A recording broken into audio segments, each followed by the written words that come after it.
Cuando un sólido cristalino se calienta, su temperatura va aumentando hasta que se inicia la fusión. En ese momento están en equilibrio el sólido y el líquido y la temperatura permanece constante hasta que el sólido desaparece. El punto de fusión de un sólido cristalino es la temperatura a la cual el sólido está en equilibrio con el líquido a presión constante. Si se determina una atmósfera, el punto de fusión se denomina estándar. El punto de fusión de una sustancia es un dato importante para la caracterización de las sustancias puras. Al realizar el proceso opuesto, es decir, enfriando, se observará la cristalización de la sustancia y el punto determinado se denomina punto de cristalización, que coincide con el punto de fusión. Cuando se calienta un sólido de manera uniforme, su temperatura aumenta linealmente con el tiempo, hasta que comienza la fusión. Mientras hay cambio de fase, la temperatura se mantiene constante y la energía absorbida se emplea en fundir el sólido.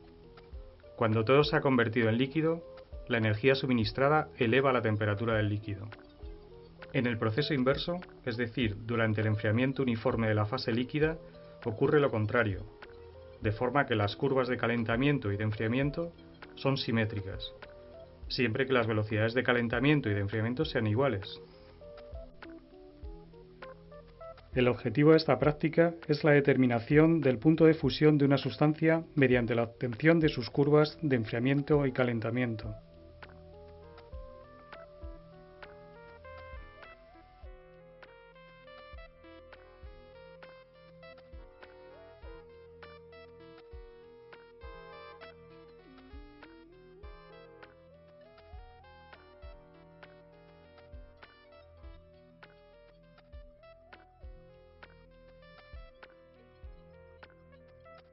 La sustancia elegida para realizar la práctica es el naftaleno.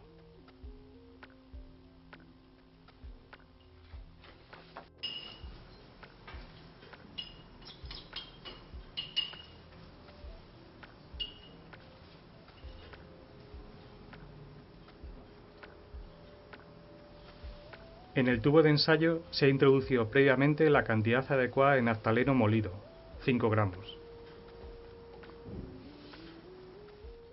El naftaleno se ha fundido y enfriado posteriormente para que quede adherido a las paredes del termómetro.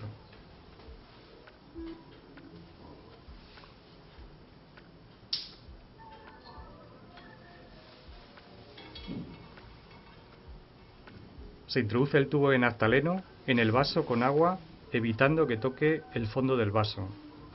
El nivel del agua debe quedar un poco por encima del naftaleno.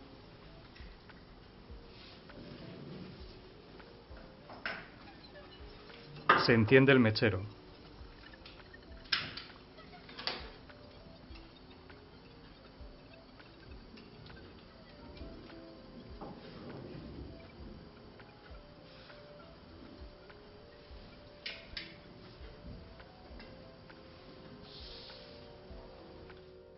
Cuando el termómetro marca 65 grados, se toma como tiempo cero, y a partir de ese momento se van anotando valores de temperatura y tiempo cada medio minuto.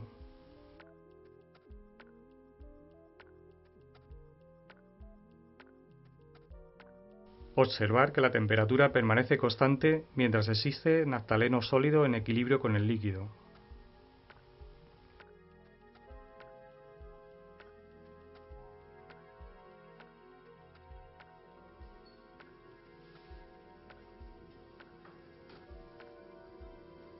Al alcanzar 90 grados se apaga el mechero y se da por concluida la curva de calentamiento.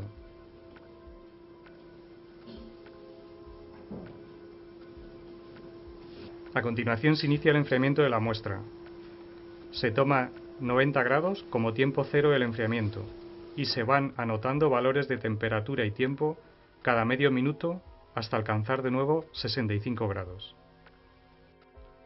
Anotar los valores obtenidos para la curva de calentamiento en la tabla citada a continuación y construir la curva de calentamiento correspondiente. El tramo horizontal identifica la posición de la temperatura de fusión del naftaleno. De igual forma, deben anotarse los valores obtenidos para la curva de enfriamiento en la tabla citada a continuación y construir la curva de calentamiento correspondiente. El tramo horizontal Identifica la posición de la temperatura de cristalización del naftaleno. El estudiante debe comprobar que la temperatura de cristalización y fusión coinciden dentro del margen de error. El objetivo de esta práctica es la determinación de la temperatura de fusión del naftaleno mediante el método Ciel. El aparato Ciel consiste básicamente en un tubo de cristal con un codo que contiene aceite u otro líquido termostático, de acuerdo con el experimento a realizar. En este caso, se utilizará aceite de silicona. Para calentar el líquido termostatizador, se utiliza un mechero colocado convenientemente bajo el brazo del Ciel, de forma que se apliquen corrientes de convección para que el calentamiento sea uniforme. Para determinar la temperatura de fusión, se utiliza un termómetro.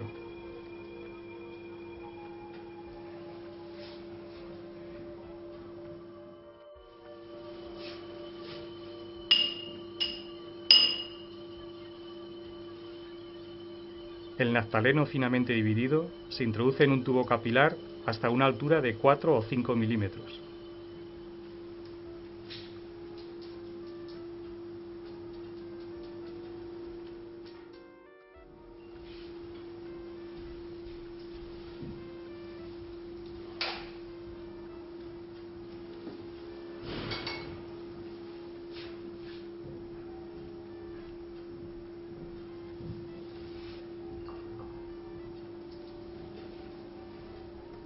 El capilar se coloca unido al termómetro de forma que la sustancia quede a la misma altura del bulbo de mercurio, situando ambos a la altura de la rama superior del Ciel.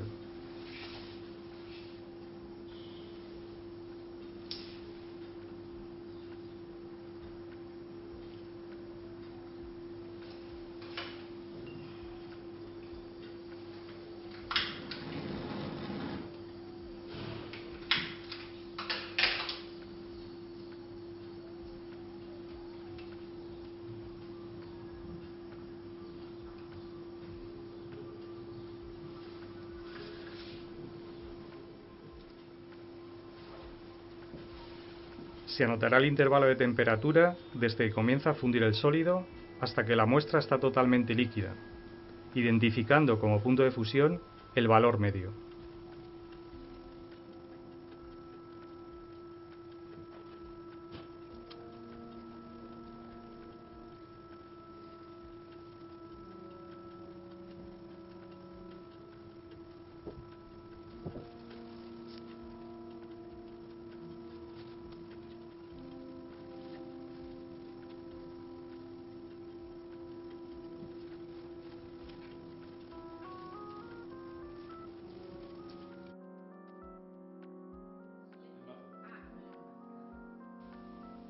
Un líquido ebulle o hierve cuando forma burbujas de vapor en su interior y éstas rompen la superficie del líquido.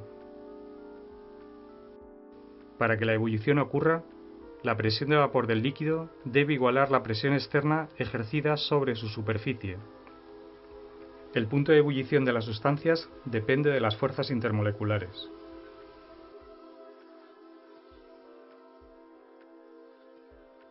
A presión constante, cuanto más intensas son las fuerzas intermoleculares, más alta es la temperatura de ebullición.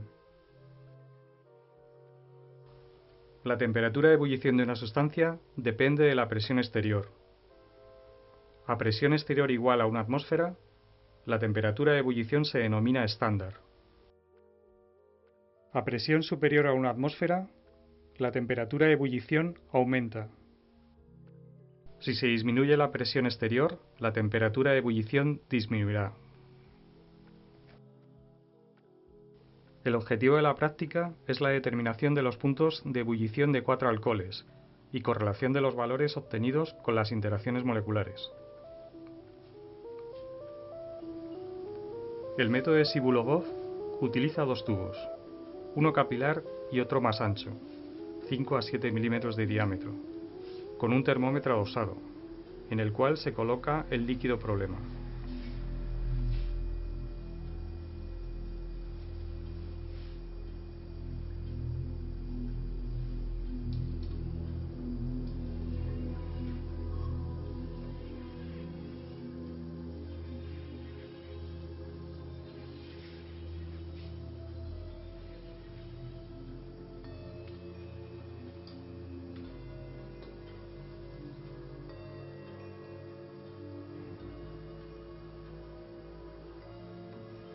El tubo capilar que tiene el extremo cerrado se introduce en el otro tubo con el extremo cerrado hacia arriba.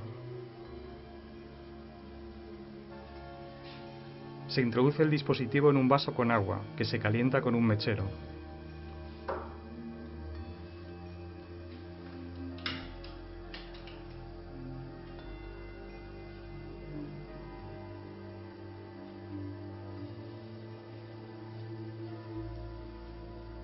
Se observa al principio que del capilar salen algunas burbujas de manera discontinua, a medida que aumenta la temperatura.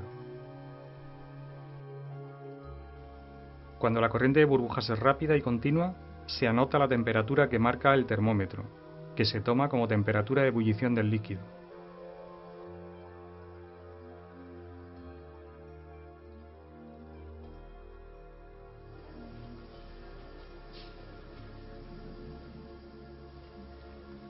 Una vez medido un alcohol, se retira el capilar y se lava el tubo de mayor diámetro con 3 fracciones de aproximadamente 3 mililitros del siguiente alcohol, desechándolas.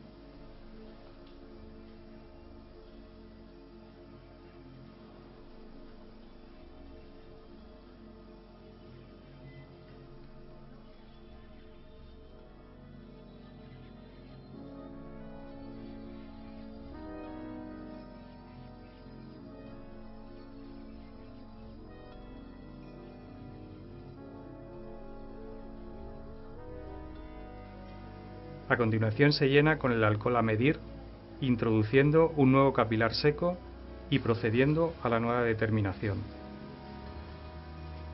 Los alcoholes son líquidos inflamables y aunque se utilizan cantidades muy pequeñas, hay que mantenerlos alejados de la llama del mechero. El proceso de limpieza y llenado se realizará lejos de los puestos de trabajo.